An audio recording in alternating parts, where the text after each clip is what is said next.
As a fan of science fiction, I am all about these events and topics that draw a very interesting perspective and even attention to the unknown. And it's like that science fiction dynamic is becoming a bit of reality in where we are right now here in New Jersey. So if you have not heard, we are experiencing various sightings of unidentified objects flying in the skies overnight. These are, by all accounts, they're really drones, but we're gonna have more of a conversation and dialogue on what is happening, how it speaks to a broader trend of what's happening in the country, and a little bit of history on even regionally. New York, New Jersey, the Hudson Valley has been a site for a lot of activity in this general sphere of phenomenon, I'll call it. Right, so we're gonna take I won't say deep dive, but definitely try to dive in. I'm gonna have a few thoughts on this myself, and I want to definitely hear thoughts of those who definitely have seen some of these objects and have some thoughts of their own, or if you just want to kind of contribute to the narrative of what could be the real story in the skies over New Jersey. Let's get this started now. Welcome to New Jersey Living. My name is Corey Jones, and I'm a licensed real estate agent in New Jersey with Coldwell Banker, team leader of the New Jersey Living Group, and host of New Jersey Living, the podcast. So as you're going to see in this episode, we cover all things New Jersey, definitely real estate, places to dine, social entertainment scenes, and iconic locations. So if you are interested in any of those things, this is the channel for you. Click like, subscribe, notification bell, and get more insights on these kind of topics that we're going to cover today and other topics in and around the state of New Jersey. Going to flash up really quickly for those that may be in a buy market and you want some information on current inventory. We have both a buyer's guide, flash that QR code up really quickly, and we have a relocation guide if you are coming in from an area outside of the New York metro area. And if you're a homeowner, we have a couple insights for you as well. We have our CMA, flash up that code, and we have a cash offer. So if you are cash curious, see what your property is worth to an investor, code for you as well.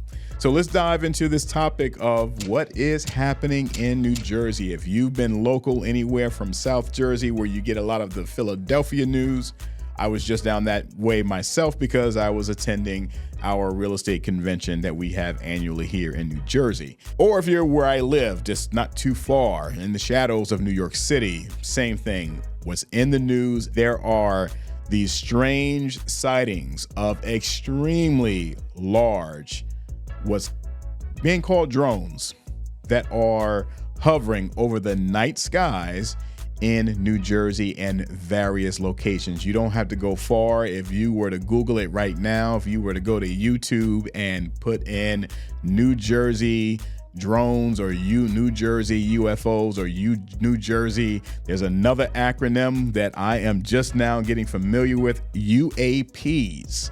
So if you've not heard it before, well, you first heard it on New Jersey Living. It is unidentified aerial phenomena, UAP. So that's, I guess, the new alternative to UFO, because UFO has like this stigma to it, of course, right? You think about somebody with the strange tinfoil cap and really kind of awkward or creepy person who believes in UFOs.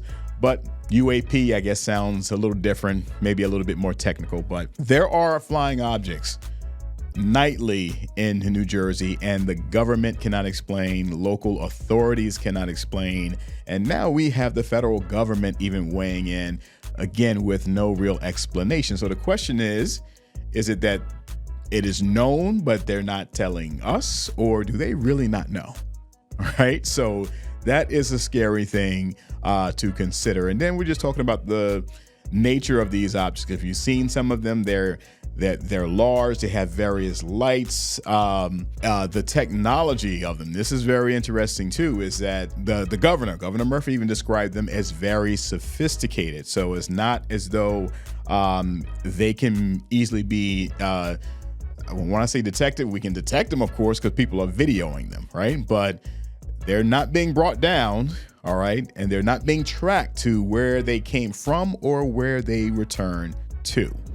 All right, so I'm going to start this conversation off with two references that I have learned to be a bit more familiar with, just looking up information on what is happening and what the government's role is, and learning about and even protecting us from any kind of threats that come from the skies that we in the past have not given much consideration to. So one of these agencies, and this is an agency or a program, I really should say, out of the Pentagon. It is called the Advanced Aerospace Threat Identification Program. And I'm going to flash up a picture, which if you're someone who is into like UFO activity and a lot of government insider type of information that has come out in recent years, you know this face. And if you just watch the news, you probably know this face as well. Here is a picture of Luis Elizondo. So he's the former director of this program, and he's recently given testimony on Capitol Hill. I did see some of his testimony, and his testimony really is about how some of the objects that they have found and have even been spoken about, even former President Obama and some other ranking government officials have opened up about objects that really cannot be explained, and their movement, the manner in which they move, exceed the technology that we as the human race have available to us right now, and that is just generally unexplained. So that's something that he testifies to, specifically with how both speed and trajectory and how fast these objects can turn, maneuver, change direction, is that it's beyond technologies that we currently have. So that's one program that I wanted to reference. And another Pentagon program that has just recently been shared or disclosed is the All Domain Anomaly Resolution Office, right? So this is another program that is somehow involved with the same type of phenomena. What is flying in the skies that cannot be identified, many of which can be explained, at least as what we're told. So this obviously it opens up all this conversation on conspiracy. Now here in Jersey, these objects, is not that these objects are necessarily moving in any kind of way that it defies explanation, and they really are in fact some type of drones, but the level of sophistication that they have and the sheer size of them are the main topic of locals here in the area. So here's a few thoughts I think it's important to consider when it comes to the sightings and what has happened most recently, because I'm going to give a few points in history where the UFO or UAP now topic has come up in New Jersey, but most specifically, the sightings are not taking place over our super densely populated locations. If it has happened, at least I have not heard, so if you've experienced differently, drop a comment, please. But over, say, Jersey City, over Newark, over, let's say, New Brunswick, all right? So let's take some of these locations where there's high density in population, and there's also more aircraft as well. Over these locations. So you'll see more airplane and helicopter activity, particularly Jersey City and Newark, than you would in some of these other areas. So the areas that the sightings are taking place tend to be less densely populated, or definitely over some wooded areas, but nonetheless, it seems like there very well could be surveillance activity over top of these areas that those objects, those drones, are conducting. So the question really is why? Why the location? I know Fort Dix came up as a topic in terms of, which is more South Jersey, but in terms of past activity that may have taken place near that location. But why the areas that are less populated and perhaps there's less likelihood of being able to detect or identify in some of these areas that are less populated? So that's one question that is really unanswered as to if these things are surveying, why in areas where there is just not much happening? Or is that what we're supposed to think? there's nothing happening or there's nothing to see in those areas. So that's one question that I have. And the other question is, in some cases, there's been reports of very, very large individual drone objects that are flying. And then there are cases where you'll have swarms. And some of the swarms, we've seen that technology. If you watch the Olympics, for example, there are certain events that we see internationally where drones can all be coordinated by AI and other technology to make all types of very intriguing shapes and colors and formations in the skies, but we're seeing some are reported as similar to that as swarms, and then others are individual. So why there's not continuity between all of these? Is it in fact the same actors, or are there different varieties of actors that are involved in this, and they all have their own niche, they have their own style, they have their own type of drone technology that they want to use, and is their effort coordinated? And ultimately, what we can take into account right now that we all know is that they're definitely being seen by multiple people. They're definitely being acknowledged by the government, and they're definitely creating a level of normalcy and expectation that it's not so much a strange thing to see these things flying around in the skies, at least at night. So it's part of the strategy, and I'm not putting my tin hat on right now, but is part of the strategy to normalize flying objects that we cannot identify in the air around us. And is that something that an interest here in our country, whether it be corporate or even private, is looking to do with a specific purpose? Is it foreign? Do we have adversaries that are now introducing that technology over our skies? And we all have that mindset that we are so far from other nations. We only have Canada to our north, Mexico to our south. We're not in places like Europe and Africa and Asia, where we're surrounded by various other countries that may have at times some nefarious intentions towards us as a nation. So would a foreign actor be able to come over here to the United States and be able to conduct this type of activity without government knowledge, without being detected or being identified by our government? If they are, that in itself is a scary thought as well, aside from the potential UAP or UFO implications that could be the case. So I would be remiss not to offer my take on what could be happening.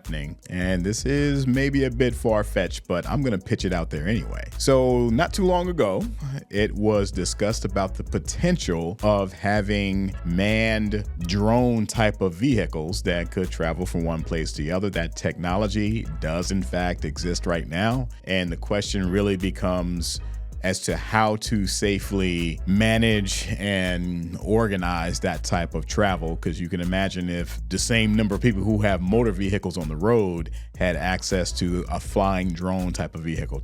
You do the math and think about it and how dangerous that could be. So let's say that someone, be it an individual or someone, be it a company or corporation, is starting to really get, serious about pitching that or providing a case for how this type of technology can be viable. Because again, some of these drones has been reported, some say small school buses, but at the very least, there are some drones that have been spotted that could in fact carry a person, right? So let's say there's an experimental process that's playing out with a manned drone type of vehicle that can go place to place. And we always have looked at that Jetsons kind of life of flying place to place as something that was cartoonish and fantasy. But we do have technologies that can do that. It's just, can it be done on a mass level right now? I'd say no.